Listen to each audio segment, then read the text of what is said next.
Hello, my friends, and welcome to News of the Week. An act of terror has been committed by the Irish government on the Irish people. This is what's called an EU regulation.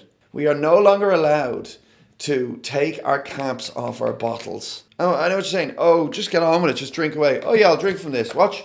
Oh, yeah, lovely. Ow. Oh, my God. Like, that could cut the inside of my nose. Why do you think they've done this? And when you learned about it, why do you feel like you had sort of a sense of despair in the pit of your stomach? This is sippy cup vibes. We're grown men. We have pubes and balls. What would the men of old think of us now? Our grandfathers were furious when they stopped being able to smoke fags inside pubs. And gay rights aside, our fathers, much later, were pretty pissed off when they stopped being able to indulge in cigarettes inside drinking establishments. And now us, neutered as we are going to take this lying down. The state is acting like an overbearing mother. An overbearing mother deliberately and subtly chips away at the natural God-given confidence of her children so that they will grow up and will be unable to leave her. Like maybe a kid, right, goes up on stage as part of a talent show and he dances real crazy and he gets off stage and the mother goes, "Oh, how did you think that went?" And he goes, "It went great." And then the mother goes, "Oh, you really think it went well? Okay."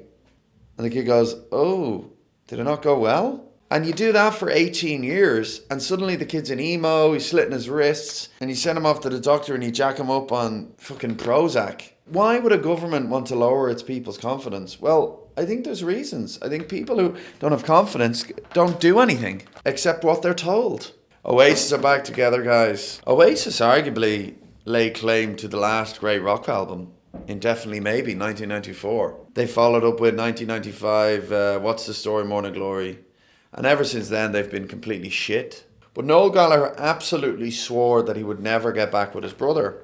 The promotional material is particularly and predictably smug. These two men have 4 divorces between them. 4 separate random chicks have taken half of their wealth 4 times. And they're still this smug. Oasis now produce like civil service rock music. It's like if the Irish government hired a group of middle of the road, lukewarm, tepid youngsters to write a rock song, they'd write little by little. I don't think even Noel Gallagher would be shameless enough to deny that this tour would not be happening if he hadn't gotten a second divorce. In that sense, it's not so much a string of dates as it is just like a string of testimonials for something that used to be. An act of charity to help an old man pay a bill. 20 million to an ex-wife who deserves every penny, by the way. They used to be quality rock, now they're gender equality rock. And by the way, getting divorced and then getting remarried is ridiculous. It's like those people who get a terrible tattoo and then years later spend loads of money covering it up with just an equally terrible tattoo. It's like you've had your chance of free will now.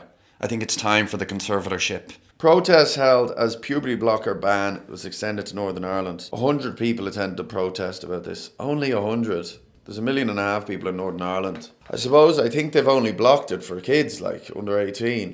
Do you imagine lining up those 100 people against the wall? I don't mean for any kind of purposes of like some kind of firing squad style situation or execution. Just to look at them, you know, because these trans people, and I like trans people, I'm trans myself, they definitely look interesting. You know, they're very, very self-expressive. You know, they don't shop in Marks and Spencer's. They don't even know whether they're Mark or Spencer. What I find interesting is in Northern Ireland, everything's still divided by the Catholic Protestant bullshit. And the DUP, who are more the Protestant end, think it's a sensible decision. But actually Sinn Féin have also said that it's sensible. So the only thing that seems to unite Protestants and Catholics nowadays is a hatred for trans kids, a hatred for immigrants as well, seemingly. Because they had a big protest in Belfast, anti-immigrant protest as well. So the NHS are now asking anybody between 12 and 50, I think, whether they're pregnant, if they're going to undergo any kind of radiation procedure. And that includes like 12-year-old prepubescent little boys. And Rylan Clark, who's the gay, fake tan, veneer, gay guy off X Factor, was discussing this with some chick, and he goes, If I went in for an x-ray and the person who is giving me medical treatment asked me, can I ask, are you pregnant? I wouldn't feel comfortable with that person giving me medical treatment. Because the old school gays, like, aren't into this shit. All the old school gays wanted was to have a laugh. And the old school gays were, like, politically incorrect. They listened to Eminem. They watched South Park. They're not down with this new stuff. And the woman goes... Well, I suppose we ask all women that come in whether they're pregnant prior to having a scan. So in that same way, we're saying, actually, let's open this up and make sure that we're considering non-binary, transgender, intersex patients. And she said it as if that ended the fucking argument. That is the argument. The reason why we ask women whether they're pregnant is because they can fucking get pregnant. It's just amazing how much nonsense is funded by the government. All these studies that were done to find out whether giving puberty blockers to children was a good or bad idea. And then they come back and they go, oh, it turns out it's a bad idea. I could have told you, like, what the f... And it just kind of completely screws up anybody's trust in doctors or science or anything. These people who are so educated don't have any common sense. And in truth, they know that it's completely bullshit, but they just don't have any courage. And that's even worse. They don't have any courage to speak. My beef with doctors started because my mother was 37 when she had me. And I remember being in the womb hearing this doctor suggest that she go for this test to see if I had Down syndrome. And could she be considered a geriatric pregnancy at that stage? And I was thinking, this little fucking bastard. And my mother, because she was like knee deep in Catholicism, it was the 90s, 91. She was like, oh, stop. No. Whatever God gives me is fine. You know, I mean, if it was fucking nowadays, I'd be hoovered out of her so fast my head would spin. But that's when my distrust for doctors started. And then they put me on Roaccutane when I was 19, which made me depressed. Roaccutane's an acne medication. And then and so on and so forth and blah, blah, blah, blah. But yeah, doctors have been trying to kill me since I was still in my ma. That was my little ditty on News of the Week. Thank you so much for watching. I'll see you soon. Guitar bands are shite these days.